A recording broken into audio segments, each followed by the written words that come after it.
a salesperson that does this well can take a call from 50 minutes, 60 minutes to 20, even 15 or 9 to say, what would be really valuable? Sounds like we could probably even end this conversation and do more of a deeper demo next week.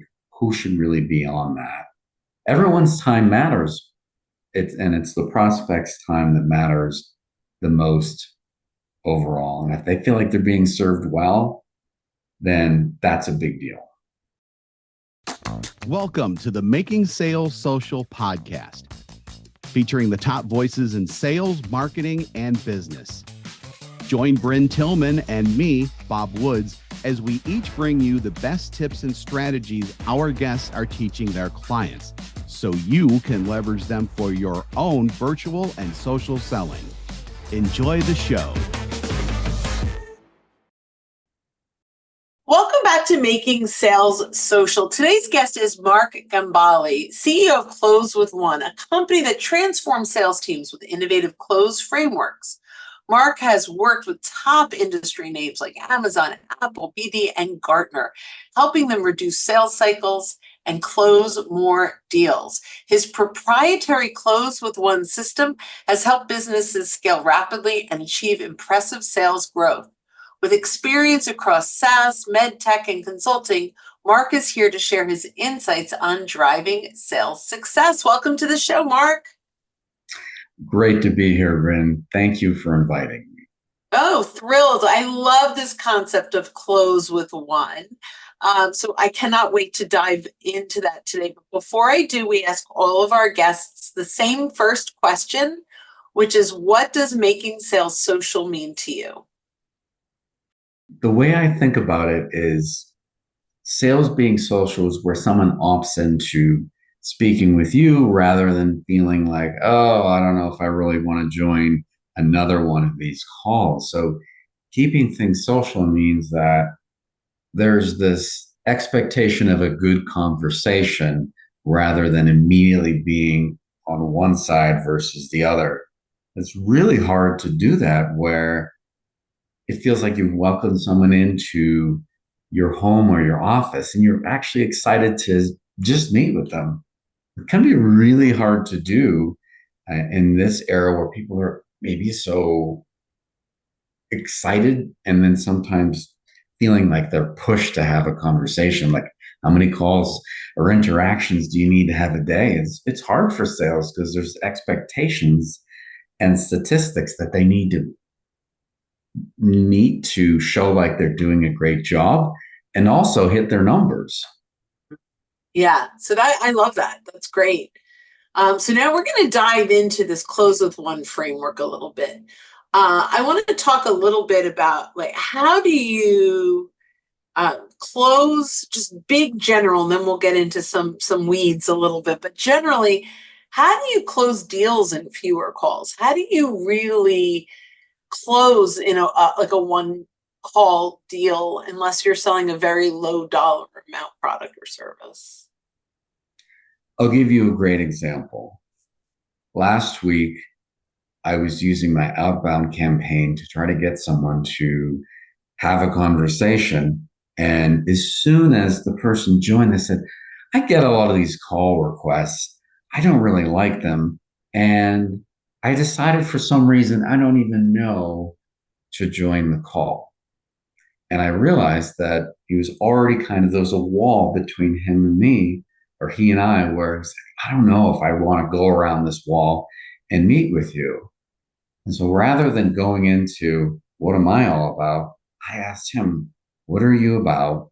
And where do you want to get to in a year or less? And what does that really mean to you? And it was amazing how there was this shift of, wow, I'm not being pitched at the moment. I get a chance to be me and relax a little bit. I mean, how many times have you been on a sales pitch where it's like, oh, let me show you my slides, or here are my slides. And there's this immediate push into something that can really offset someone on a high ticket, big ticket, B2B SaaS conversation, that it immediately goes from, How is the weather to, here are my slides. I liken it to a icebreaker where in the icebreaker, people can kind of relax a little bit and then maybe get to know each other and feel like there's some sort of exchange happening. And the concept of close with one is when you serve the other person so well in the early parts of that conversation and even through the call, they feel like, wow, you've started to fill my bucket by listening to me. I like this. Maybe they'll start to say, the more you fill the bucket, it starts to tip where you've put dividends and dividends and dividends into them. Then they'll raise the question, well, who are you? What are you about? I signed up for this conversation and now I feel comfortable to give you permission to sell me and to open up who you are and what it's about. And it's that permission-based conversation that by the end of the first call, they already like you so much that if you said at the end of the conversation, how's Tuesday at 2 work for you? They're already saying and feeling like, I like this person. You did already close me. And yes, there's no pricing on the table. There's even no contract, but they already want to go. And this one person that raised their hand and said, I want to work with you, didn't even ask for pricing at all. So how do you bridge from, what are your big dreams to talking about how your solution can help them meet those dreams? I switch from the conversation of where do you want to be personally in a year to where do you want to be in business in a year? And what are those things that you're wanting to overcome? Because they already know a little bit about you, looked at your profile, they've looked at your company, maybe they looked at a blog and even watched a video. If they didn't like any of that, they wouldn't have clicked yes. Mm-hmm. So there's a lot of studies that show that prospects, when they join a call, they'll consume 85% of your content to kind of pre-taste what it's like to work with you. And when you're in that conversation, you learn what they're about personally and you get into the business side, they'll start telling you where they're at. Like, hey, I've got a lot of leads coming in. I've got a lot of booked calls, but I'm struggling with my close rate. Now, usually people won't admit that they're struggling with the close rate. And they might say, you know what? I really just wish I had more leads. Yeah, the leads are bad. Yeah. But just give me more of those. And if you can make higher quality ones, that would be good because I'll have enough at bats to close more deals. But when you ask them, hey, how many are you closing? Let's just say you have 10 or 20 pitches that happen in a week or two or even a month. What of those are even closing? Then that's where they'll start to share, you know what?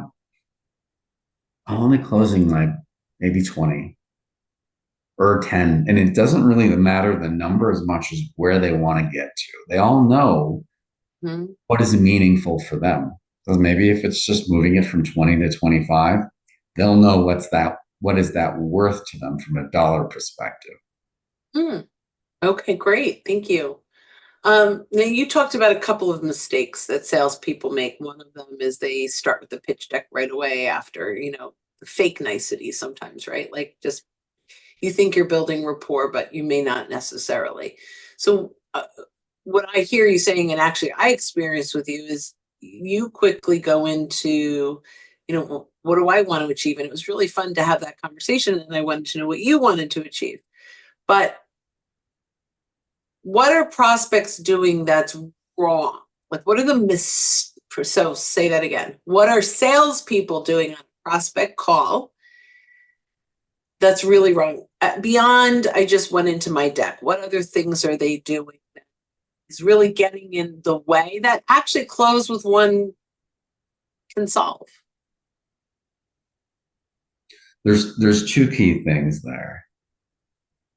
It's a function of need initially. So if a salesperson is showing up with more need than the prospect, they will start feeling like, I need to not only show a lot of my slides to prove value, but I'm going to jump into a demo too, without even asking for permission to say, what is the value in even seeing a demo right now based upon everything that we've talked about? Is that really valuable, or are we just off base? It gives the prospect freedom to say, this is not a fit. Mm. Or it might say, I'm really curious about this one thing.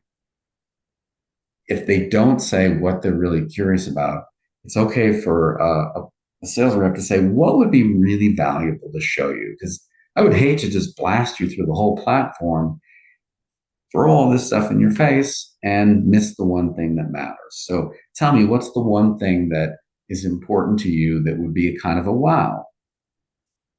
So giving permission. Mhm.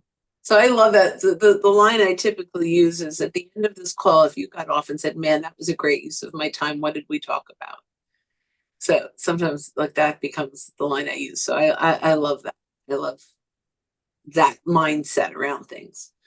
Yeah, so I think this is very interesting approach, and it's a very personal human approach in this world where everything is becoming less and less human. Um, Tell me a little bit. You've worked in major companies, Amazon, Apple, Gartner, right?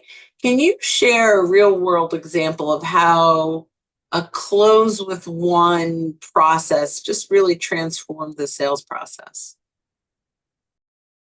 A good example is I had met a CEO of a med tech company, and I asked him, because he had said, hey, I've had a hard experience with this other company, and I didn't feel like there was going to be a partnership. And I felt like I was just not well respected for what we do as a technology perspective. And I asked him, well, what would it feel like to have that respect and for someone to see value in what you've created as well as who you are? Mhm. And he said, well, that doesn't really exist. I would want someone to be a partner with me, love and respect what I've done, and help us be even better. So I immediately said, okay, well, I do see the value in what you've created, and here's why. And this is what it would look like to work with me.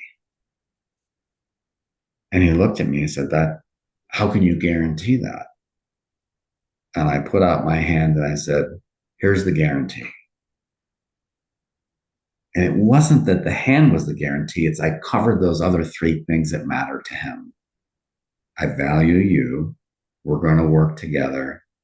And I trust both of us working together. And that's the handshake. And that works fine. Yeah, that's good.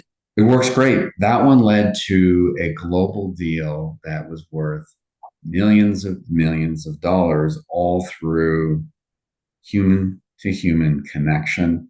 I can't even put the dollar value on it right now, other than to say that thousands of patients, or at least hundreds, and I don't know the number because I haven't been tracking this, people went home cancer free, not just patients. And being able to impact people's lives is what this is all about, whether you're in tech sales, med tech, or even fintech. A salesperson that does this well can take a call from 50 minutes, 60 minutes to 20, even 15 or 9 to say, what would be really valuable? Sounds like we could probably even end this conversation and do more of a deeper demo next week. Who should really be on that? Everyone's time matters. It's the prospect's time that matters the most overall. And if they feel like they're being served well, then that's a big deal. So I'm just going to throw out one of the things that we teach, which I love what you're talking about. But instead of saying who needs to be on this, we go into LinkedIn and build the list of people that we want to be on. And we say, typically, here are the people that are part of the next call. Yeah, are these folks that you could, kind of gather up for the next call? And so we give them a list of the people to actually invite. And then we'll say, is there anyone I missed? Mm-hmm. So just thought I'd share. That's like No. yeah. What's that? I was going to say, Brent, I love that because it gives them permission to bring the right people there. And it makes it feel like you're already considering what they need on their team to join and feel like, yeah, I like this. I want to throw my support behind it. And how many deals end up getting maybe slowed down or paused because that's not done well? Yeah. So yeah, and sometimes they don't even really know who. We know who often better than they do. So so just finding them on LinkedIn and bringing in those names can make a big difference. So that's just my little tip in today. So my second to last question is, what question did I not ask you that I should have? A really big question that I have is, why shouldn't people start with a coach today that looks at each rep and the entire team all together?